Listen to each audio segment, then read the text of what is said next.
On today's Chasing the Game, we have Tiffin Calvert head football coach Mike Lento. We talk about his coaching career, making the move to Tiffin, and leading the Senecas in year 2. Chasing the Game starts right now.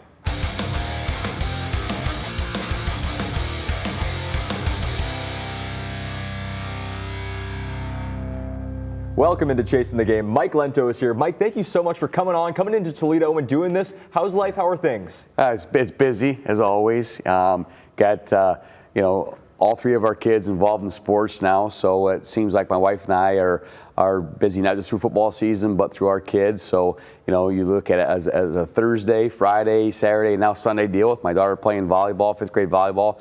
But wouldn't have it any other way. But just appreciate you having me here and to be able to talk about ourselves, but also the Tiffin Calvert Senecas. Absolutely. You have got to be one of the busiest high school football coaches in the area, right? I mean, already enough to be a high school football coach. You're the principal, right? Correct. At Calvert? Yep. So you do that in addition to having 3 kids. What's that like? This has got to be the busiest time in your life right now.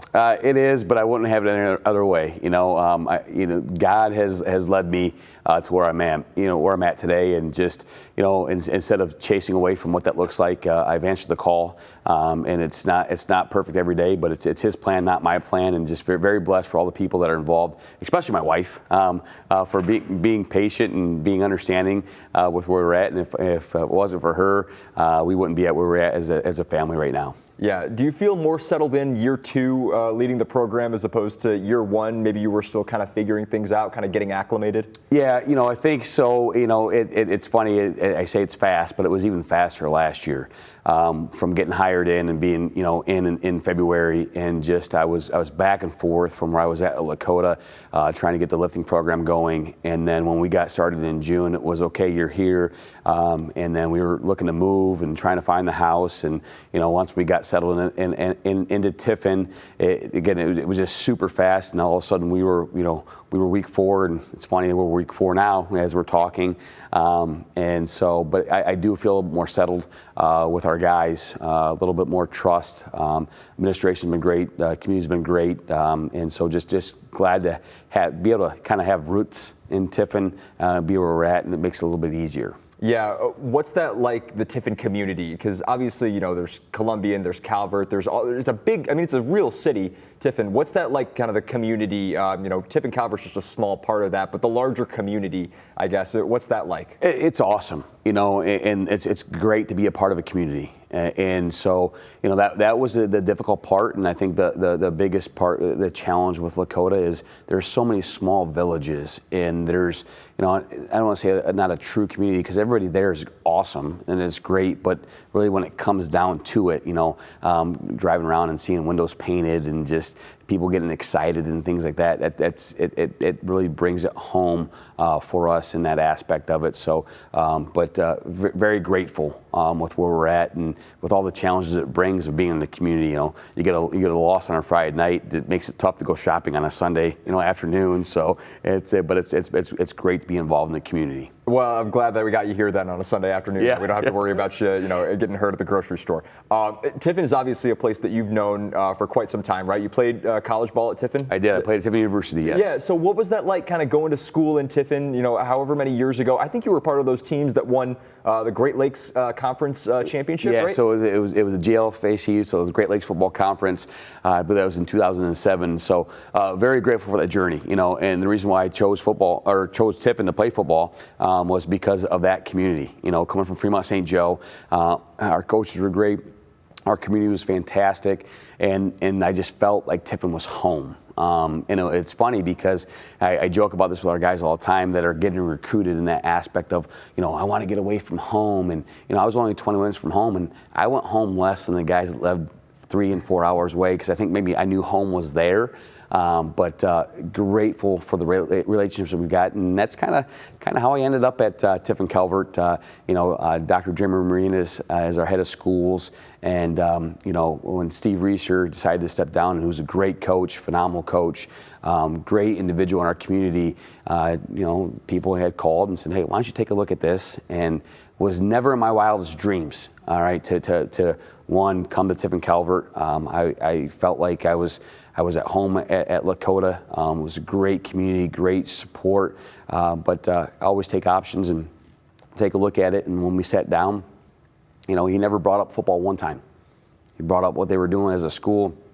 Had the opportunity to watch, what I went through as a coach, and some tragedies, and kind of just, how we navigated some things, not just myself, but our administration and our coaches through that at Lakota.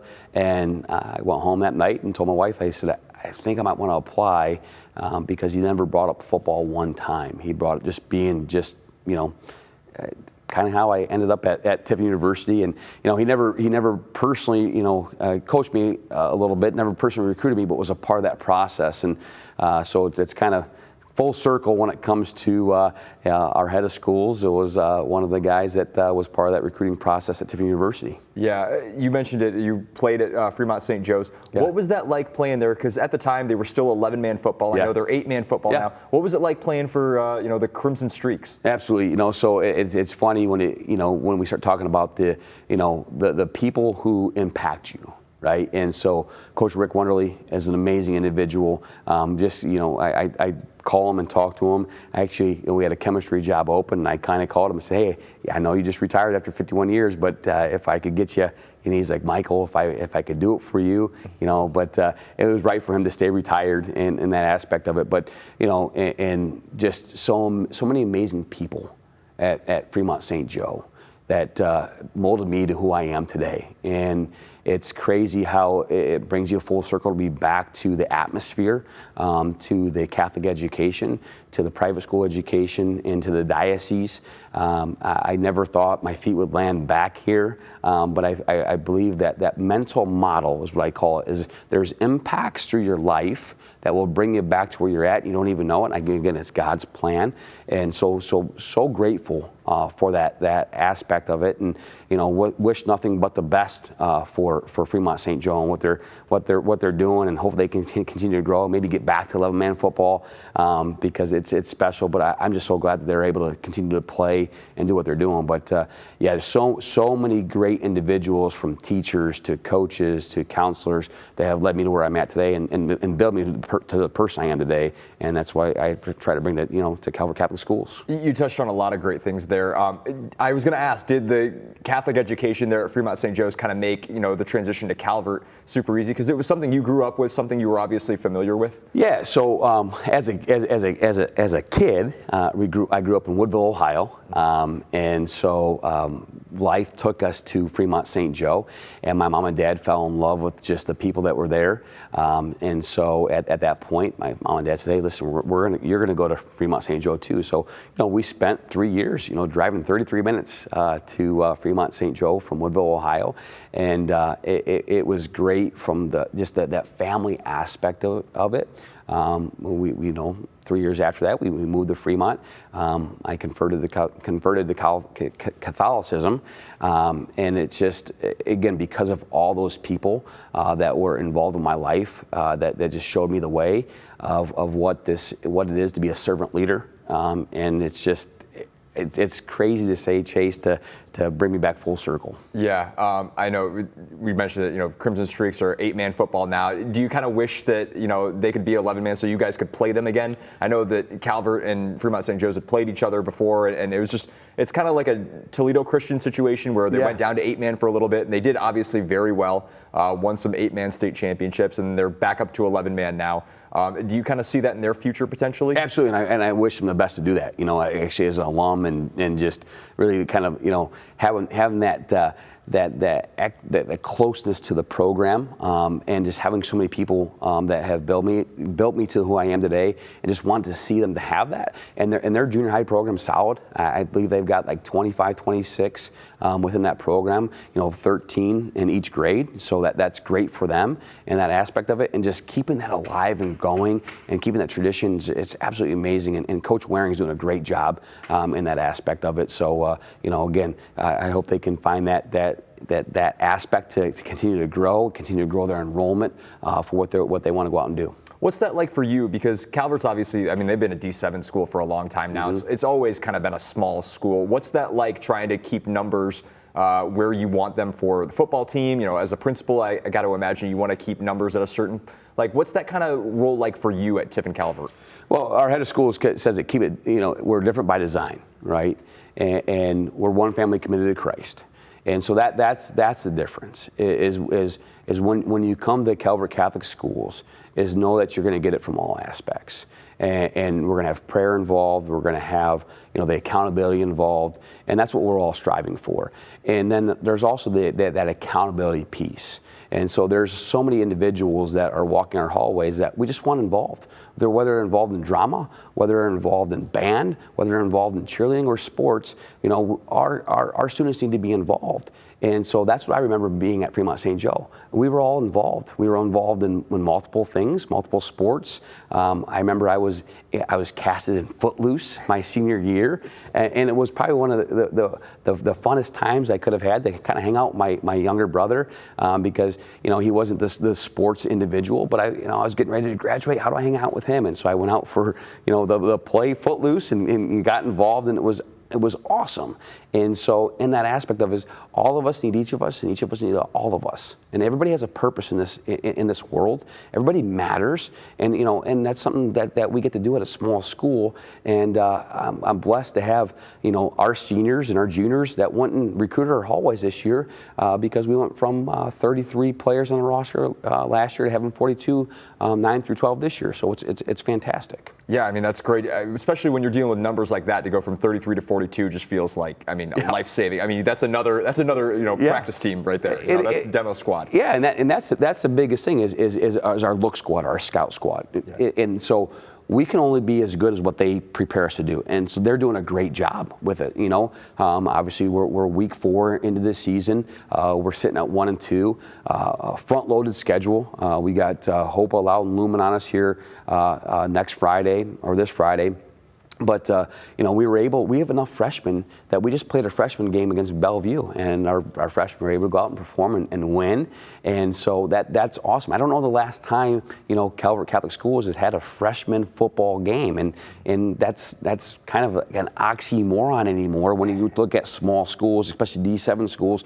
But if we have the opportunity to do it, we're going to get our kids out there and rewarding them with games for the hard work they put in behind the scenes. Yeah, you came from another school, Lakota, that was, yes, you know, D5, you know, D67. They were kind of all over the place. We were all over the place. Yeah, what was that like? Obviously, you know, with Calvert, you know, you have the ability to kind of, you know, bring people in. You can kind of attract people to Calvert. But with Lakota, you're kind of stuck with, like, you know, the kids that are in that area. What was it like coaching Lakota, you know, public school, another small school in rural Ohio? Yeah, I mean, it poses challenges. Like I said, there's no true just like city or no true town. You got Rising Sun, Ohio. You've got you know, Burgoon, and you've got. And you guys Bradner, are in Kansas, yeah. And we're in Kansas, Ohio, and you got 3 counties, and so, you know, just trying to get kids there, you know, and it poses challenges. But I'm very grateful to have that be my first head coaching, you know, stop. Because those challenges it posed, I think grew not just me but them, and it was awesome because you got different walks of life, and it's the same thing at Calvert. You know, everybody says, you know, you can attract kids and different things. Well, you know, we've got the same challenges in that aspect of it, as making sure your stakeholders, right? They're stakeholders of how can we get, you know, our stakeholders that are a part of our parishes that want to bring our kids to Calvert Catholic Schools. And so we got to sit back and look at that, not just as, you know, really not as a head football coach, but as a principal, right? How can we make sure we continue to raise our standards, right? You know, what are we offering to our students? That it makes us different by design, and we're doing that every single day. We're working on it behind the scenes, and it's a great thing, but it's a challenge that you know, that's the reason why my family, you know, made the move to Calvert Catholic. Yeah, one Lakota story. I remember when I had covered you at Lakota, Brandon Leal, who was a kicker for you guys, I think nearly set a record, or was one of the all-time kicks in Ohio high school history, 56 yards, right? Yeah. I love this story from you. Can you kind of tell it from your perspective of that kick? I think you guys were playing Margaretta that game. Yep. Can you tell that story of how he made that kick? Yeah, so it was right before half, and he had made several 50. You know, and wins behind him, 60-yard field goals. And so he was a student that he was in my 8th grade class, and he'd walk in, and I said, so Logan Streaker was getting ready to graduate. He's actually a captain at Heidelberg now, and I think it's special to have a kicker at our level. Unfortunately, St. Paul had a kicker that beat us, last Friday, from about 34 yards out. And so he came in and he's got this soccer club shirt on. I said, we don't have soccer here. You ever kicked a football? And he's like, nope. And I said, well, your brother's a junior. He's going to be a senior next year. How about coming out and just being a part of the football program? He's like, no, not really. And then we were in school, and I said, let's go out and let's kick a football. So I took the class out, and we kicked the football. And I don't even know how far the football went, but he kicked it off my toe. One of our math teachers, Eric Brickman, had said he's going to be a kicker. He could be a kicker. So we walked back by his class, and he said the same thing. He's like, he just kicked it. And the sound of the football was unreal. And I held in college, and there's a different about the sound. And so, fast forward to know a little bit to be dangerous, and just developed, and like this kid can kick the football, and anywhere from 30 to 40. And I said, you know what? At the time, the rule had changed where if the ball lands in the end zone, they get it at 20 yards. I said, this could be just like a punt, but we had confidence that he could make it. I never forget, I think BCSN was covering us. They're like, no way, he's not going to go out there and kick it. Is this coach crazy? And he smokes it. No one behind him, no one aided. And kind of the same point for Brandon. I believe he's at Tiffin University. He was in the facility just kicking the ball. And I talked to their head coach. He's like, I couldn't go down and talk to him. He's like, so I sent one of our GAs. He's like, whoever's down there kicking it, we got to go see if he's a student here. And he wasn't. He was just in there getting work. And so that's kind of how he got, his college debut. But he's just talented, and you don't find those very often, and you're going to hold on to it. But he was just sitting in class in 8th grade, and he had a soccer shirt on. I go, we don't have soccer here, so let's see if you can kick a football. It's so funny, people's stories like that, because some people work their tails off to get, and I'm not saying that Brandon didn't, but some people just try so hard to get to that next level. And Brandon's one of those guys that just is so talented that he could literally just be kind of walking in, just minding his own business, like, hey, you're really good, like maybe you should think about it. Like maybe I'll think about it. And like you have to kind of convince him to do it. Absolutely. That's exactly what it was. So there are just people like that, and it's so incredible to watch. And so obviously he's done very well for himself. Ryan Lozier was your offensive coordinator for you at Lakota. Super talented guy, quarterback at Clyde, won a state championship. He comes out and he helps you. He's like 19 or 20 or something when he joins. He's 24, I think now, 25. He's the head coach at Lakota now. He's in his 2nd year. He took over for you. What's it like kind of having, that guy as part of your coaching tree and kind of seeing him have all the success now? They're like 3-0 now this year. Yeah, they're 3-0. He's doing a great job. He's a player's coach, gets guys bought in, and he came to me at a time where, we needed him.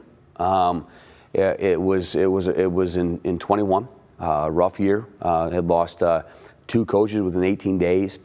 He was coaching he was playing at Madonna, had just transferred to Findlay, was still trying to figure it out. And he sat down with me. He says, and I had personal trained him a little bit, through high school.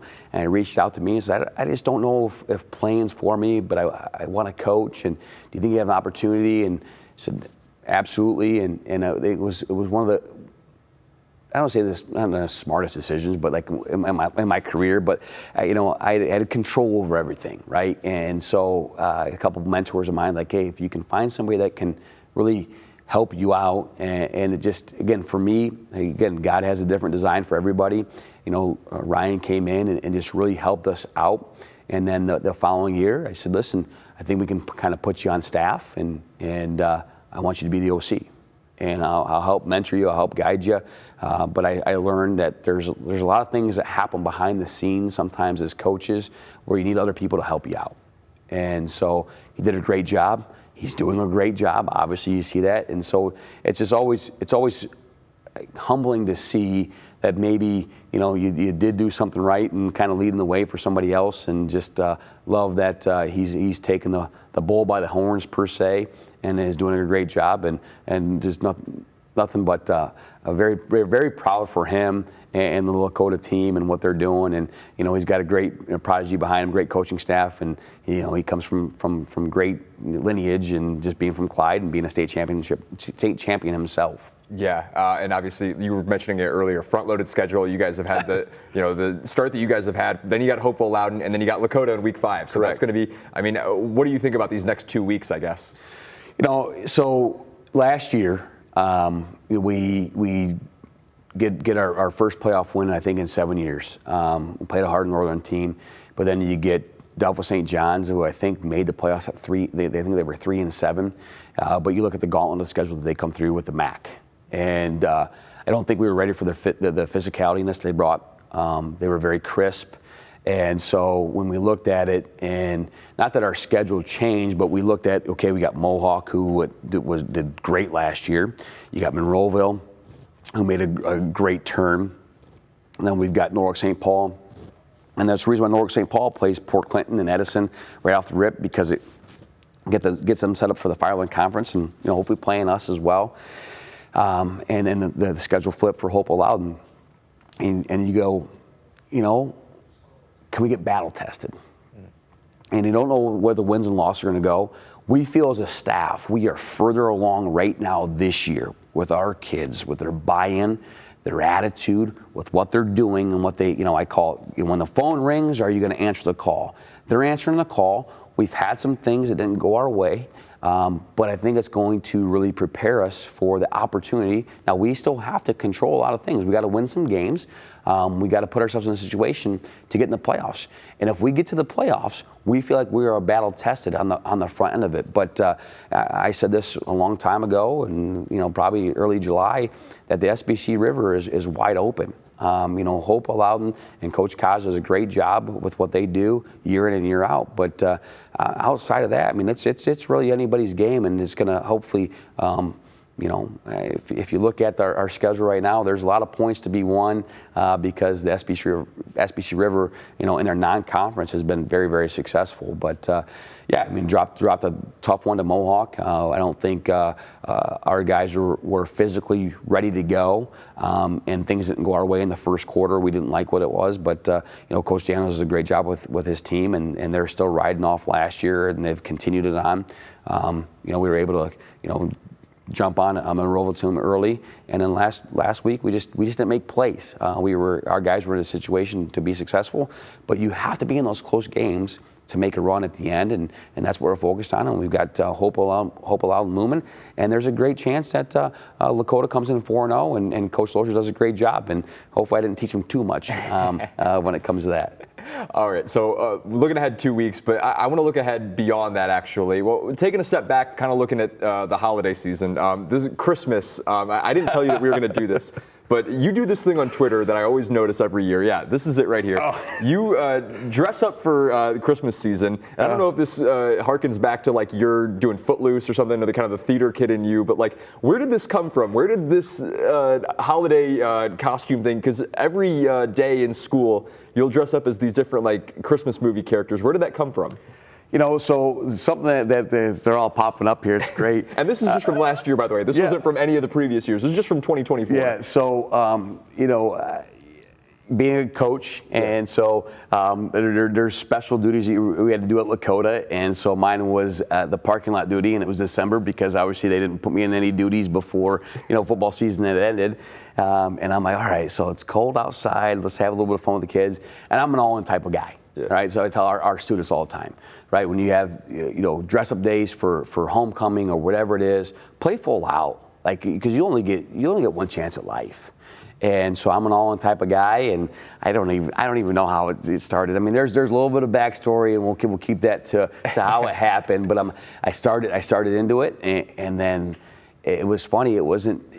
Students started showing up to school on time, and not even that. Just the parents started loving it.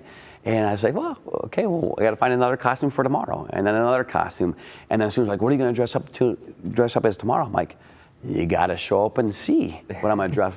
And so, again, it's just, you only get one shot at life, and you guys, might as well make it fun. hopefully you can make an impact on somebody, have somebody just reach out and talk to you, whatever it is. But I mean, it's as simple as that. It's just play full out, and I'm blessed that the administration I've always been a part of, it allows me to do that, because I kind of look goofy throughout the day when I'm walking through the school with, painted hair or beard and things of that nature. I was going to ask, do you need to get permission from the school? Like, hey, can I go, with an iron on my face? And is that okay with you guys? So, but it sounds like they're cool with it. Yeah, right? I just kind of do it, and then we'll figure it out, get the kind of hand snap later, but it's been great. The other thing I wanted to ask you about this earlier, you guys were doing something earlier in the year. You're trying to get funding for a new stadium. You guys, so for the people who don't know, Correct. Tiffin Calvert, you guys share Frost Calno with Tiffin Columbian, you share it with Tiffin University. All these schools, there's only a handful of stadiums in Tiffin, so you guys have to share all these throughout, the Friday. Sometimes you have to go to Heidelberg Stadium, right? Correct. So you guys are trying to get your own stadium, and you've been on a campaign to try to get Tiffin Calvert its own stadium. Yeah, right? I appreciate bringing that up, because I'm like on the way up here, I'm like, oh, I forgot the signs, or I forgot this, and so yeah, it was an email that came in July, and it was T-Mobile Friday Night Lights, and it kind of had some videos to it. I'm like, oh, I'll take a look at it, and it was a school that won $1 million. And some of the schools that apply for it, they've already got turf, or they're trying to get a scoreboard, and very grateful for our partnerships in Tiffin, Ohio, with Frost Calno Stadium, and currently with Heidelberg and Coach Donaldson. And the biggest, there's several factors behind it, but one of the big factors that when I started talking to our stakeholders of what we need to look at is that, so if I have a junior this year, right, that's going to wants the opportunity to look at playing college football. This year, we would have had 3 Saturday games, and then next year, as it sets up, we would have 3 Saturday games. So that's 6 Saturdays that a kid cannot, or athlete cannot go on campus for an on-day game day visit, because we're playing on Saturday night. So we wanted to try and make it to where we played Friday nights to where our students could go in that aspect of it, and then the recovery time and things of that nature. So we had reached out to Heidelberg, and it worked out this year. So we'll play all of our 5 games, home games there. We're blessed to have a home playoff game. We'll figure that piece out.